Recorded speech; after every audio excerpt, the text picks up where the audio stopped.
Welcome everyone to the second QuTech360 seminar.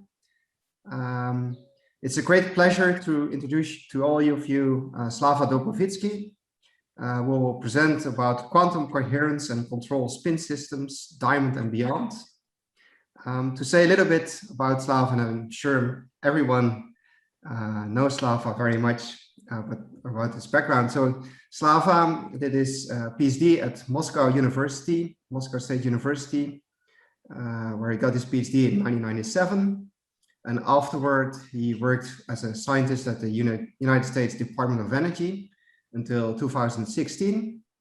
And then he moved to QuTech as a group leader, where he is still working. And Slava has a very broad interest, and I've here a very long summary saying some of it, that his interests lie on non-equilibrium quantum dynamics and quantum control, solid-state spins, large-scale numerical modeling of quantum many-spins, quantum technologies for sensing, advanced spectroscopy, metrology, and much, much more. Slava is a brilliant theorist and with a very broad background. And with that introduction, I want to give the word to you, Slava. Thank you, Menno. Thank you for your nice words. Yes. So I will speak today about, in general, about quantum coherence and tools we're using and developing to control spin systems in diamond and not only in diamond.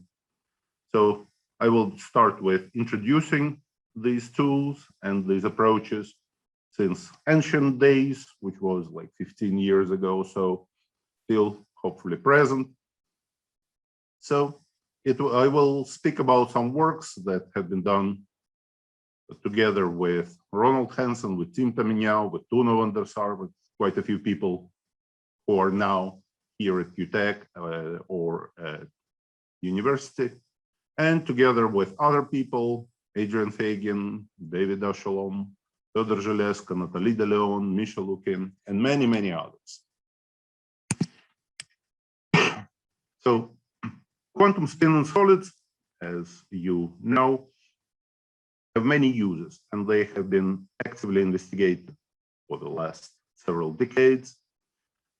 People study them in order to be able to use them as qubits in quantum registers, maybe in the future in fully fledged quantum computers, to use them as sensors for quantum-assisted metrology and sensing, as qubits, flying qubits, stationary qubits, and quantum buses for quantum communication, and many other important uses.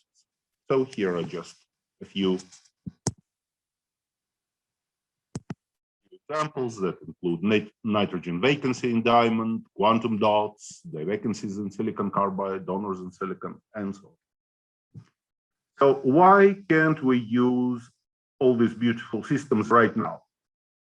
Well, because we have a problem. Quantum dynamics is fragile, and if we prepare a nice, useful quantum system, after some time, due to interaction with the environment, with phonons, with nuclear spins, with impurities, with whatnot, this beautiful coherent quantum state, which has these beautiful density metrics with off-diagonal elements, turns into something much less appealing, which can be thought of as just a classical system with finite probability to be up or down.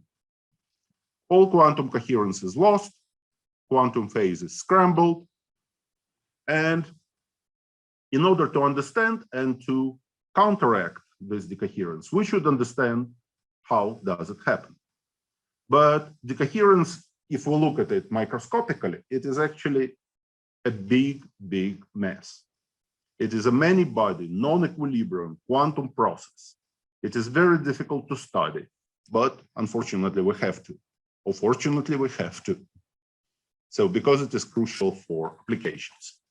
Specifically, my main tool, my bread and butter, is to use numerical modeling for understanding the dynamics of the coherence in single spin and few spin in many spin systems.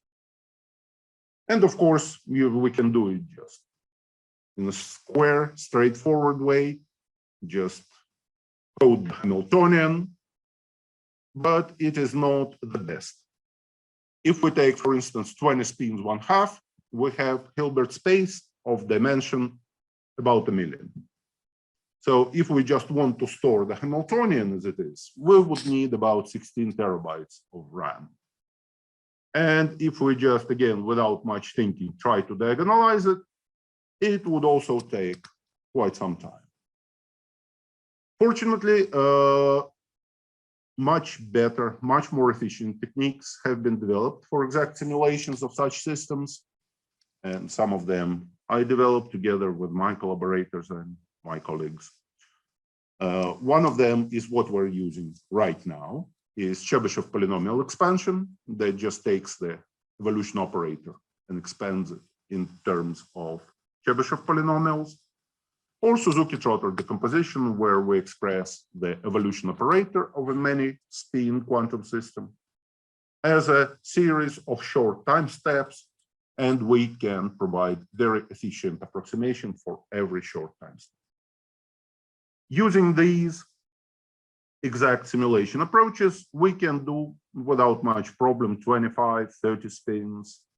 It is not very impressive, it is not hundreds, thousands, but it appears, fortunately for us, it is sufficient for many interesting problems and many things we can understand and analyze using these relatively modest system sizes.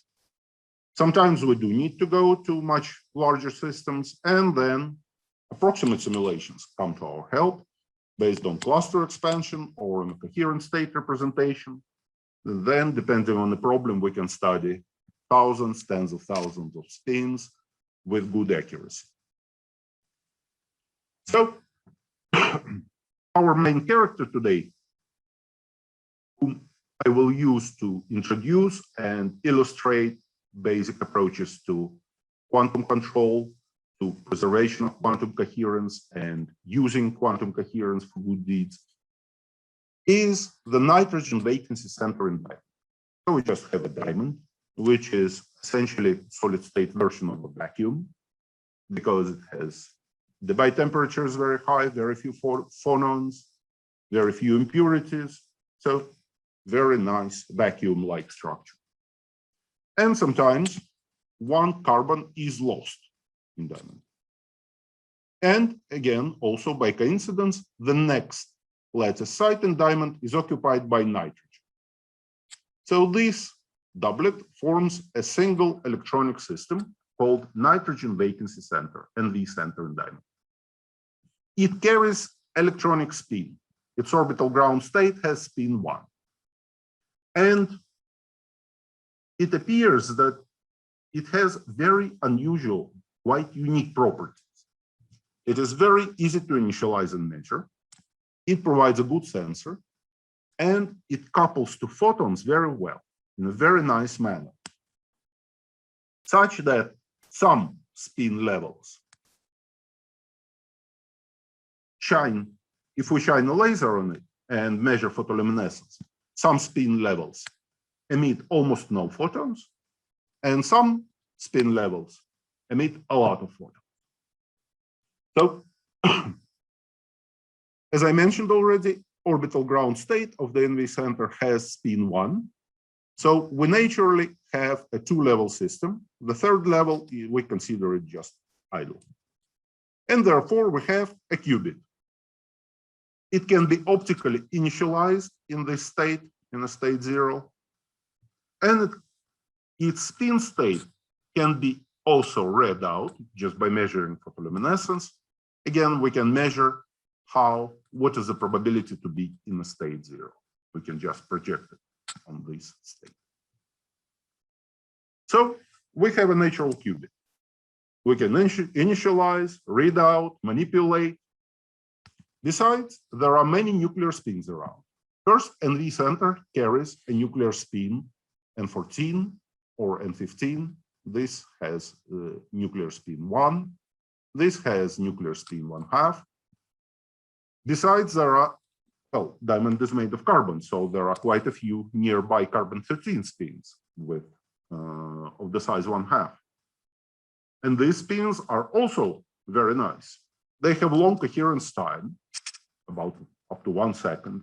They form very good quantum memories. The only problem is that we cannot quite control them and use them. No, it is not quite correct. Now we can. But before we started our work, we did not know how to do that. So I will kind of go in chronological order. So what is our overall? Is to make the NV spin and the carbon spins, nitrogen spins, work together.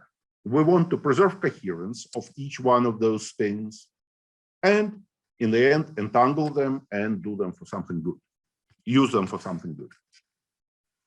First, how do we preserve coherence? Well, the technique is actually quite old. It is based on spin echo. Let's consider an electronic spin, just spin of NV center, for instance, that is placed to some random static field. So it is static on the time scale of our experiment, but we just don't know how big it is. So we have no information. And if we let the spin precess, after some time, we don't know where the spin is. And if we repeat experiment every time, our spin loops in a different direction. So essentially, it is dephasing.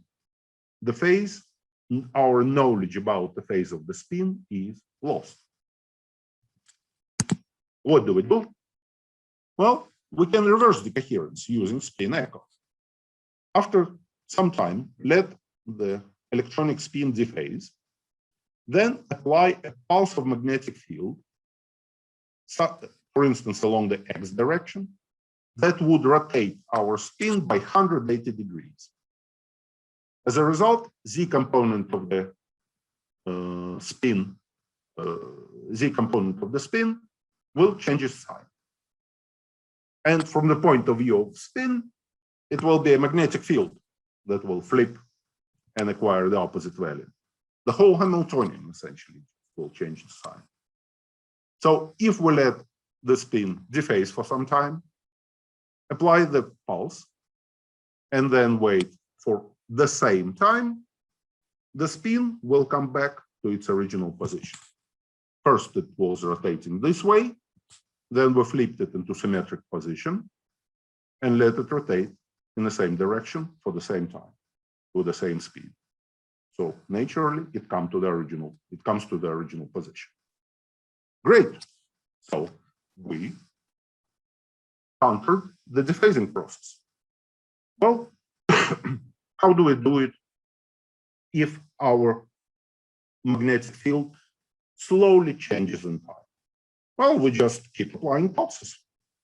So we just wait, let it dephase a little bit, apply pulse, reverse it back, put it back in the right position. Then it dephases again, we put another pulse, reverse it back to the proper position, and just keep doing it.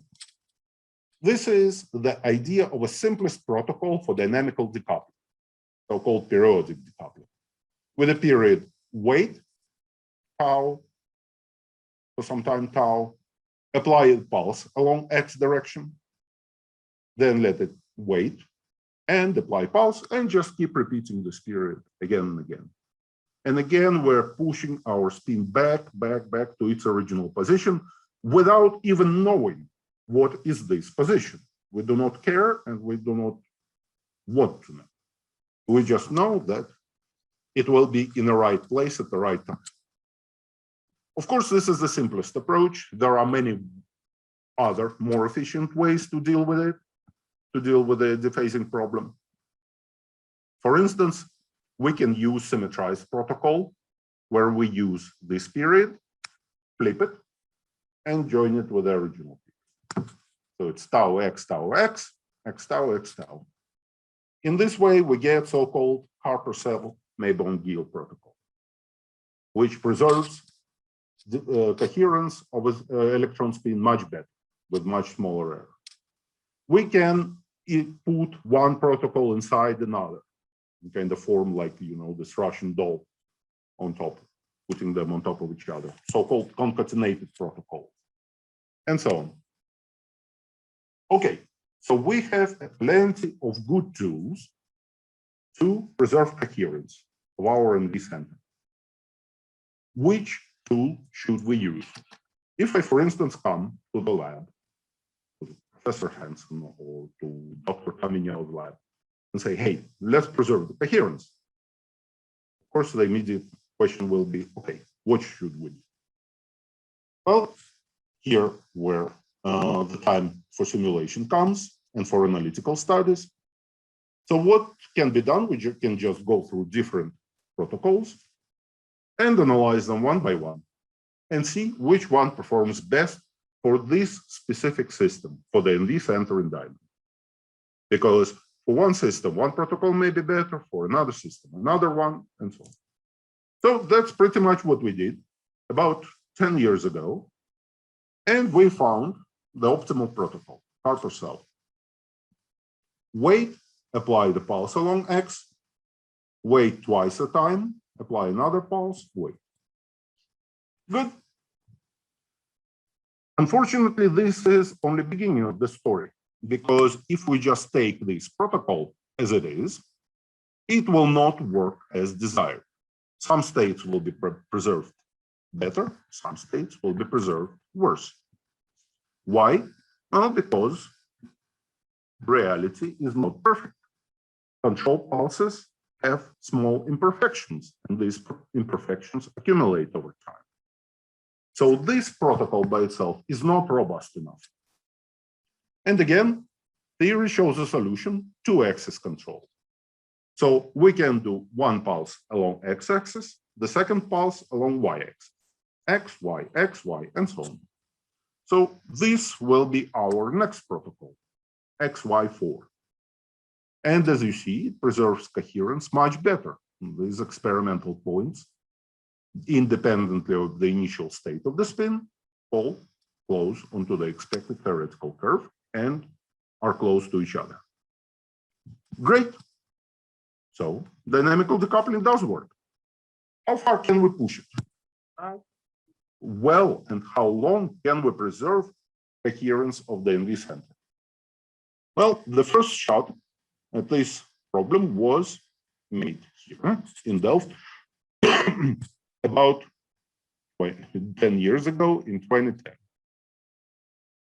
There were two theoretical predictions that were confirmed by a beautiful experiment in Professor Hansen's group, where they started applying from single pulse spin echo to 130 pulses, and they discovered that exactly as theory predicts, all of them fall on the same master curve, and the decay of the coherence is e to minus t cubed. But the coherence time scales with the number of pulses as a power of 2/3. So the more pulses we apply, the longer is our coherence time. And it was we can consider a first shot at it. There were 136 pulses, so coherence was extended by coherence time was extended by a factor of 26. Of course, since ancient history until our days, a lot of progress has been made. And for instance, the recent development, which is also achieved here in Dr. Kamenyov's group by Mohamed Ababey and his coworkers, where they achieved almost 1 second coherence time of the NV center. And instead of puny 136 pulses, they can apply 20,000 pulses with a careful control of all the timings and achieve very impressive 1 second coherence time for NV spin. Good. So we know how to protect coherence of a single spin. Can we go beyond that? Can we do something more? After all, as I mentioned, NV center is a system of at least 2 spins, electronic spin and the nuclear spin of the nitrogen, so-called hybrid system, electronic and nuclear spins working together, coupled by pretty strong interaction. Still, we should keep in mind that electronic spin interacts with the path, that leads to decoherence.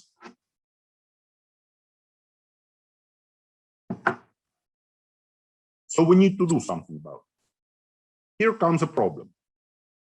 We want to protect dynamics of two spins that are very, very different from each other.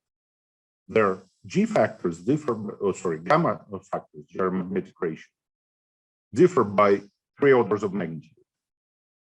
And still we want them to move together in unison, correlate their dynamics. And here comes a problem. We want to protect the electron, so we must apply pulses very fast, and therefore switch the state of the electronic spin very quickly between 0 and 1, back and forth, back and forth, back and forth. But nuclear spin is way too slow to follow that. For it is just like something, constantly moving in front of the nuclear spin's eyes. So everything the nuclear spin feels is just the average field from the electron, which is half of the hyperfine coupling. And this statement is almost true, with one exception.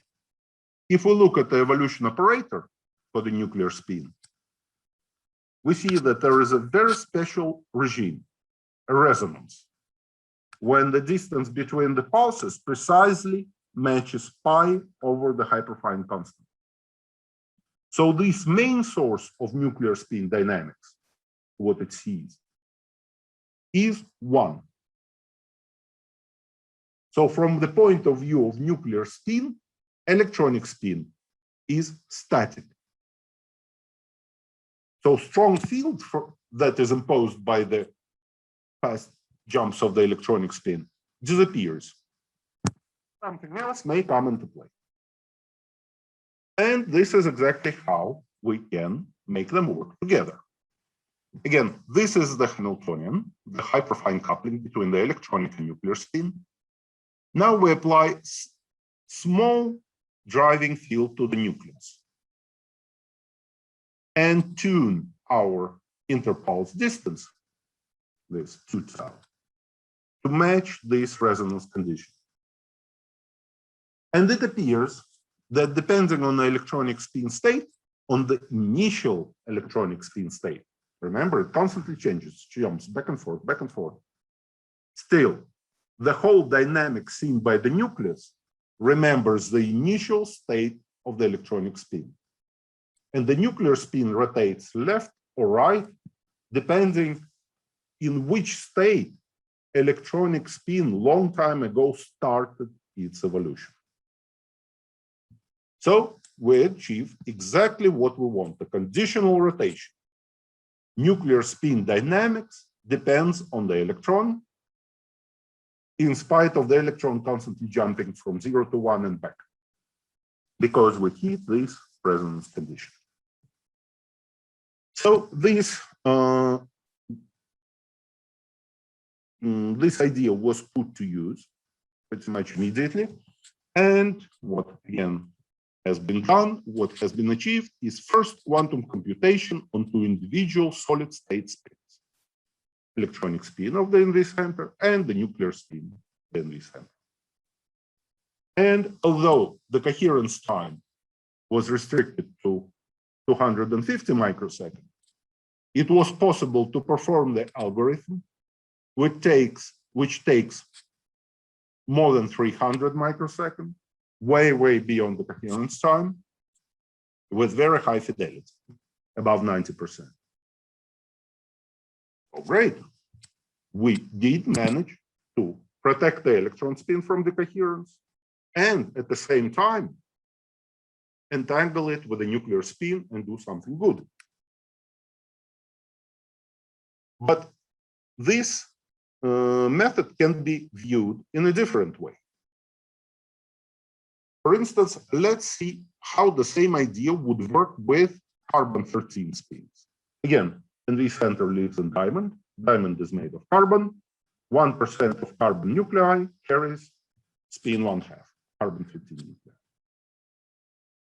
If we look how NV center interacts with carbon-13 spins in diamond lattice, we see that the Hamiltonian is very similar. And it also has similar resonances with this resonance condition. It means that we can apply exactly the same idea, but now to NV spin and carbon-13 spins around it. So we can selectively couple NV spin to one of the nuclear carbon-13 spins. And what does it mean? Well, it means that we can selectively couple NV center to one carbon-13, another one, third, fourth, so on, depending on what is the resonant value of tau, depending on the coupling strength between NV and carbon-13. It means that we can determine the position of carbon-13. We're doing essentially tomography. We're accessing each carbon one by one. And if we do it, once we hit the resonance, certain value of tau is chosen, which is resonant with a certain carbon. The two guys entangle, and the coherence of the NV electronic spin drops. So we have a series of sharp dips. Each dip corresponds to a carbon-13 nucleus that is entangled with the NV at a given value of tau that is resonant with this particular carbon. Recently, again, this method has been developed and 27 spins were mapped around the given NV center. So just to put it in a perspective, usual tomography requires millions of nuclear spins with a resolution of 1 millimeter. Some very advanced techniques that require low temperature, require high field gradients, can detect, say, tens of nuclear spins and have spatial resolution of about 10 nanometers. This approach requires no field gradient, can be used at room temperature. It is sensitive to a single nuclear spin and can provide resolution of sub-nanometer. Besides, we can entangle NV with one nuclear spin, then do something with NV or with the nuclear spin, entangle it with another, and in this way implement quantum gate on two nuclear spins. And again, this idea was implemented, and recently in a group of Tim, Connor Bradley, and his coworkers did that for 10-qubit register. They achieved a 7-qubit entangled state with coherence time of 1 minute. Good. So many things have been achieved. But now my research and the research of people who are working with me shifted a little bit in a different direction, which is very interesting. We jumped from protecting single spins, few spins, to protecting big disordered ensembles of spins. In particular, we're interested in two-dimensional, three-dimensional, all the way to infinite dimensional systems, because these are the systems that are very interesting from a point of view of sensing. So first, two-dimensional system, right? If we have a three-dimensional sample, and if we want to sense something here, we cannot quite move the spins all the way to the sensing object. But if we put our sensor spins in a plane, then we can move our sensing object all the way, very close to this sensing plane. So naturally, we're interested in producing a two-dimensional layer of spins of NV centers, or maybe of surface spin, dangling bones on the diamond surface, so that in the future we can bring the object that we want to study very close to the spins, to these spins that could sense it, or to these spins that are close to the surface and also can sense it with good sensitivity. On the opposite end of this spectrum, there are infinite dimensional systems, systems where each spin is coupled to each other with pretty much the same strength, as it happens, for instance, when we put the spins in a cavity, when spins interact via a single photon or phonon mode, and for them, every spin, wherever it is located, is the same. The coupling is pretty much the same. And it appears that all these very seemingly different systems share common features.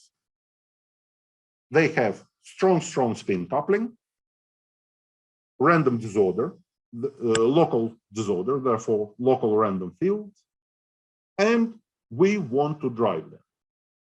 Apply a series of pulses just as we did before to protect coherence of a single or several spins. And here's something interesting is waiting for us. If we apply just a single pulse, usual Hahn echo, no, we have the echo. This echo preserves coherence, but still nothing is permanent in this life. So this echo decays. No, as expected.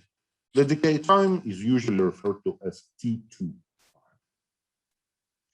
But something interesting happens if we just keep applying the pulses. It appears that for some reason, totally contrary to all theoretical expectations, the spins preserve their coherence way longer than in the case of a single pulse. And it was quite a puzzling result that was discovered in 2007 when people were doing NMR on silicon-29 scale.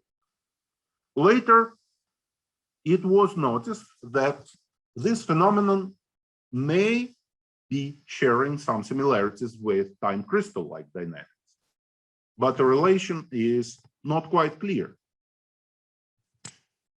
Fortunately, some key features were understood pretty much right away in our simulations we have shown.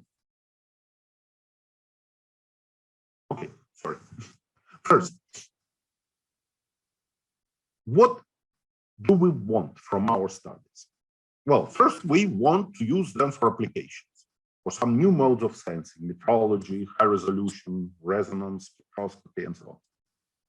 But this phenomenon also is very interesting from fundamental point of view, because in the course of our theoretical studies, we found that it is a very generic feature that many very different electronic and nuclear systems exhibit this feature, that the coherence can go way far beyond usual T2 time.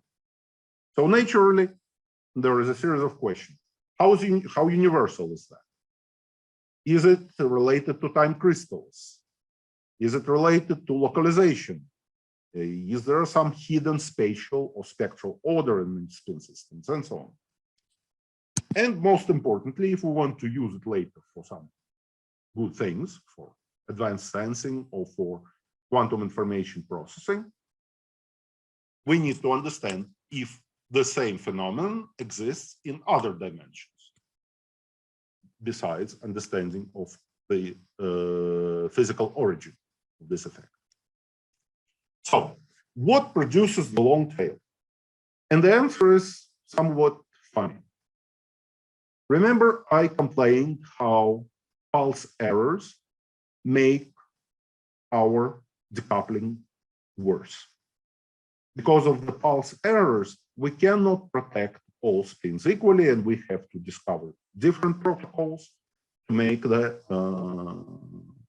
decoupling protocols robust. Well, here, ridiculously enough, the pulse imperfections work in an opposite way. They help protecting coherence for a long time. Indeed, if our pulses were ideal pi pulses, then this dipolar coupling that determines the decay of the spin echo is not affected, because each pi pulse just flips a spin. So the spin changes its sign, and its counterpart changes its sign. So the whole dipole-dipole coupling remains the same. this part, the inhomogeneous broadening, some random field from some stuff, it is cancelled. But the processes, the dipole couplings that determine the decay of the echo, they remain the same. They're not affected by good pi pulses. But the situation changes completely if we take into account imperfections. If our pulses are not exactly pi, they do not exactly rotate spins by 180 degrees, but a little bit over-rotate or under-rotate. We can just plug this situation into our machine computer and let it simulate the system. And this is precisely what we see. If our pulses are imperfect, automatically we have long-lived coherences. Besides, we see another phenomenon that was seen in experiment. We see that odd echoes and even echoes have different amplitude. Higher, lower, higher, lower, higher, lower, higher, lower, as we increase the interpulse distance tau. That is funny, but again, can we see it in, for instance, two-dimensional systems?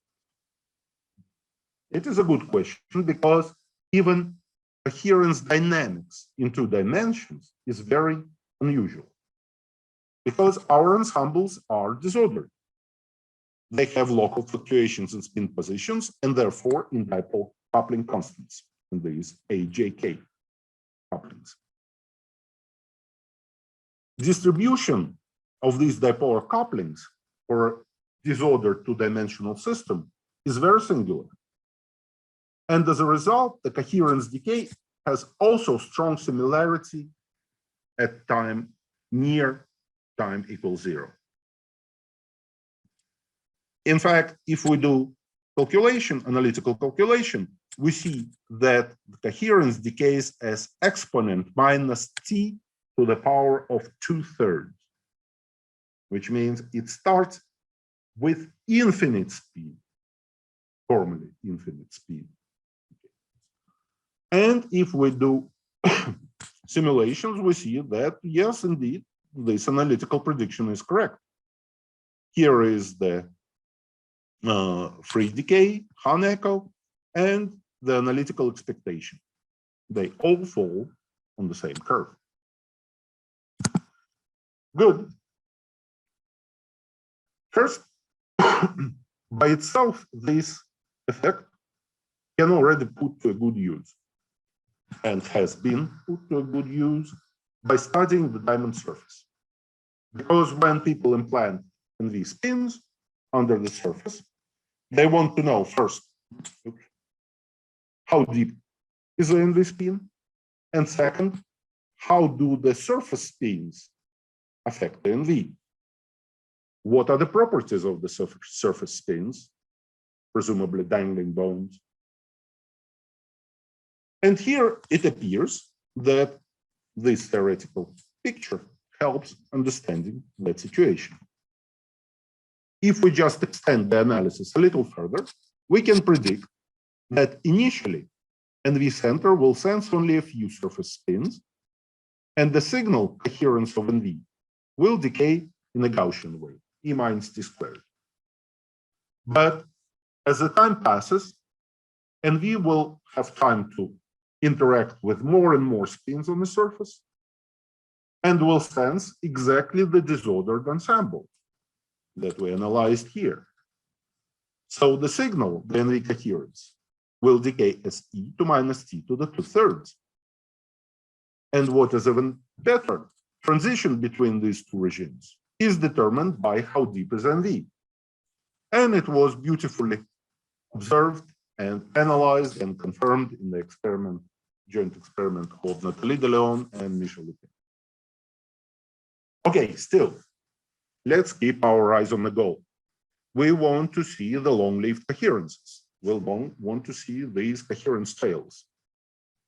Do they exist in 2 dimensions with all these weird features, with this infinite decay, with this e to minus t to the 2/3 power? Well, actually, yes. Coherences, these long tails, do not care about what happens initially. If we simulate two-dimensional system, we see, yes, initially they do decay very, very fast. But then, as in 3 dimensions or in 2 dimensions, in both cases, they just stay flat and decay very, very, very slowly. If we increase the distance between the pulses, then in 2 dimensions, again, we see this even odd effect. Even echoes smaller, sorry, higher, odd echoes smaller, and so on, so on, so on. In fact, why do we speak about only 2 and 3 dimensions? There are many other beautiful numbers, right? Why not consider 4, 5, 6, 7, 8, 9, 10, whatever? Well, we can perform this analysis for D dimensions in general. And it appears that for 1, 2, and 3 dimensions, we do have large fluctuations and strong singularity in the initial decay. When dimensionality is 4 and 5, fluctuations are smaller and singularity is weaker. When we have dimensionality of our system 6 or more, then we have pretty much Gaussian decay without any singularity at all. And here's an illustration. I present the simulation results for 8-dimensional system. First, what we see, that the initial decay is Gaussian. So 8 is practically equal to infinity for our purposes. But what we see is that in 8 dimensions, just as in 2 or 3, coherences show this very long tail. Long-lived coherences exist in all dimensions. In fact, we modeled even directly infinite dimensional systems. And in fact, we also saw the same kind of a long-lived coherence that survived way, way past the T2, the Haneko decay. Okay, let's try to understand a little more about physics. And the good tool to do that is to study the Fourier operator. So it is just the evolution operator for one period of the Hamiltonian, which consists of delay, pulse, and another delay, tau, pi, tau. We can diagonalize this Fourier operator, extract its eigenphases and eigenstates. And first thing we should notice immediately is that periodic Hamiltonian that has this period does not mean that the evolution will have the same period. In fact, even under ideal conditions, evolution of the period of the evolution operator is twice longer than the period of the Hamiltonian. And this is the origin of the subharmonic response. Next question, what states produce these long-lived coherences? What states produce these subharmonic response? Are there some special states or just all states give more or less the same contribution? Again, we also can answer these questions using the Fourier eigenstates. Here we just show the matrix element between different Fourier eigenstates that pretty much determine our coherence at long time. And we see that both questions are answered with a single graph. First, we see this clear diagonal with large values of these matrix elements. It means that pretty much all states produce similar contribution to the long-lived coherence. Besides, we see the sub and super diagonal states. These are the pairs of states which have eigenphases differing by plus or minus pi. these are precisely the pairs of states that produce this subharmonic response. And again, we see that pretty much all states give similar contribution to the subharmonic response. So this is the answer. There are some special states. Pretty much all eigenstates of the Fourier operator produce the same contribution. Good. Final question. Can we eat them? Can we use these long-lived coherences for something practical, down-to-earth practical? For instance, we would like to design some sensing protocols that would employ these long-lived coherences. The problem, of course, that we did not expect when we started doing this work is these long-lived coherences are not just robust. They're actually way too robust. It is very difficult to find a way to kind of make them react to external stimuli. Well, the solution was to periodically modulate the pulse sequence and to make these long-lived coherences not just stay flat for a long, long time, but oscillate also for a long time. And it is possible to achieve. Here is the simulation result. We see that these long-lived coherences oscillate, oscillate, oscillate for times that are almost 50 times larger than the spin echo decatur, almost 50 times longer than the T2.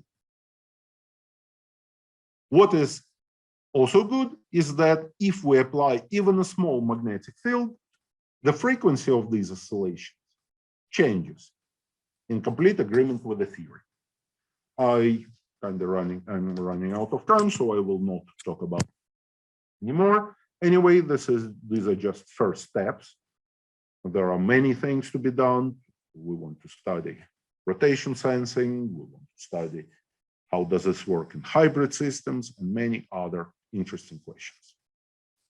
So let me get to the conclusions. First, quantum control is a fundamental tool for coherence protection. It is efficiently used for single spin, for few spin. Second, there is a very particular regime of dynamical decoupling, which is resonant decoupling, that allows us to achieve, to select interactions among many others. That when we apply dynamical decoupling to disordered ensembles, we encounter new effects and new physics, such as long-lived coherences and subharmonic response. And these effects can be put to a good use, and this is an area that is rapidly progressing now. So thank you for your attention. Thank you, Slava. You may all unmute yourself and give Slava a big applause.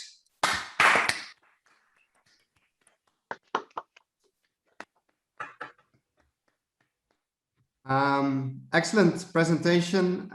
If anyone has a question, just unmute yourself, and the one that shouts loudest or the fastest can ask the first question. Hello, can I ask hi. a question? Patrick was first. Okay, I think that was kind of simultaneous, but quick one. So I'm curious about the long-lived coherences. So is there any like initial state information that is preserved in these long-lived coherences? In other words, like, are they useful for quantum information processing, or are they really just artifacts of the pulses that just keep driving the system and therefore undesirable from that point of view? No, they are, well, in a sense, they are artifacts, but they do preserve information about the initial state. And we hope they are actually useful for quantum information processing. How precisely to use them, there are several approaches, and it is the subject of active research now. So they are useful. They have a lot of potential, for instance, as a quantum memory, yes, or as for quantum sensing, but it is still has to be seen how, what are the best protocols, how should we use them, what is the best way to use them, and so on. Did I answer your question? Yeah. Thanks. Great. I believe Tom was asking a question. Yeah, thanks. So a question on a similar subject about these imperfections themselves. So is there a way to engineer this imperfection to understand what exactly is the thing that makes the long-lived tails and to engineer them to increase the amplitude and time by controlling them, at least in theory? No, not only in theory, in experiment. You just intentionally can miscalibrate your pulses a little bit. Yeah, but how exactly? Like, is there a recipe to make it? Oh yeah, just you have, for instance, the duration for the pi pulse is the duration that produces exactly pi rotation. Yes, you apply rabbit driving to your spin starts rotating around the x-axis, right? Now just apply rabbit driving for a little bit longer or a little bit short. So before the spin performs the full 180-degree rotation. And this is precisely what you get. But if I understood you correctly, this is kind of a random effect that comes out. It doesn't really matter. That's a beauty of it. You can do it. It can happen randomly, or it can happen intentionally. The result is still the same, long-lived coherences, provided that epsilon is small. Yes, it shouldn't be too large. Once it is too large, you just have crappy pulses, nothing else. But if epsilon is small, and it is a good question, how small? What does it mean? It's a separate topic for a separate discussion. But if it's small, then this is what comes out. Okay. Yeah, thanks. If I answered your question. Yeah, thanks. Are there more questions?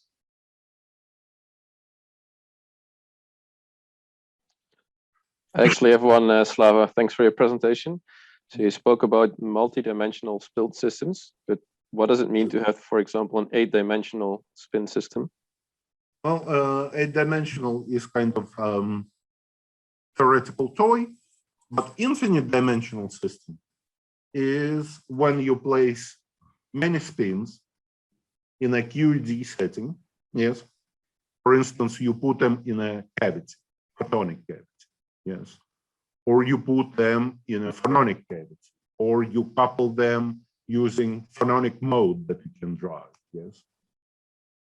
Then every spin is coupled to every other spins with a more or less the same coupling, because the modes, photonic or phononic, they are very delocalized, right? So their intensity is pretty much the same all over the cavity. Yes. So each spin is coupled to each other spin with the same strength. This is just pretty much the definition of infinite dimensional system. Yes. Yes, thank you. Coupling constant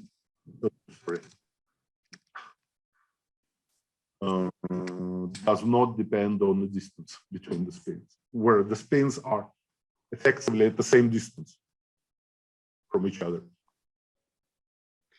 Okay, great. We still have some more minutes for more questions.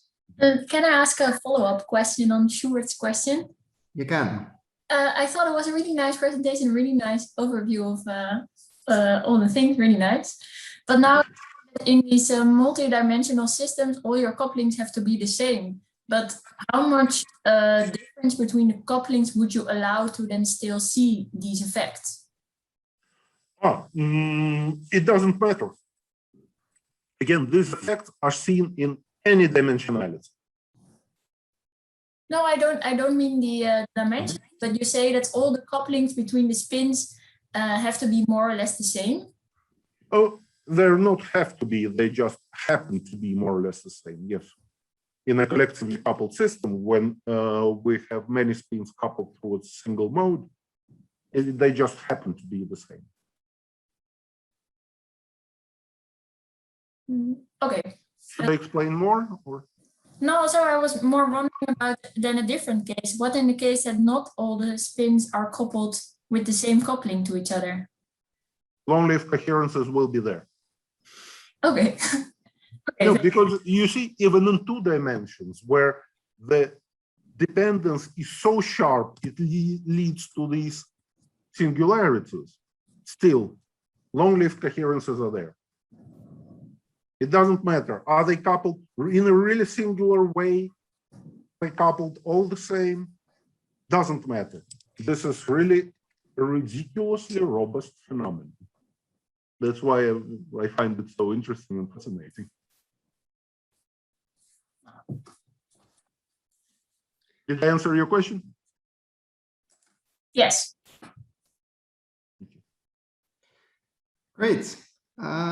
There's still time for another question.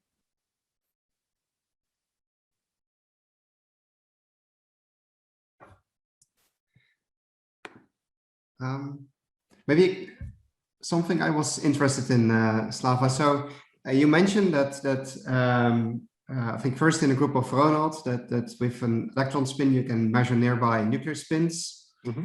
There was something like 6 or so, and then later this was more and more. I think Tim now showed with 27 spins. Yep. Is there some kind of limit to this? So either by the way it's coupled or how fast you can drive, or can we just expect this to grow indefinitely? May ask it not in a serious way. Oh, sorry, may I give a not a serious answer. I think the only limitation is our ingenuity. How good are we? Because already going from 6 to 27 has shown a lot of advances, a lot of new tricks and new tools that allow people to extend from 6 to 27. So that, I think, is the biggest problem. Sorry for being not so serious. Because truly, it's very hard to predict. With this protocol, maybe there is, but I don't think. I think that quantum control is way too powerful a tool to be limited by some ridiculous things like driving strength or something. Okay, that's a very exciting prospect, and perhaps also a good end here. So again, Slava, and let's give all a big applause to Slava. I thank you all for joining the seminar.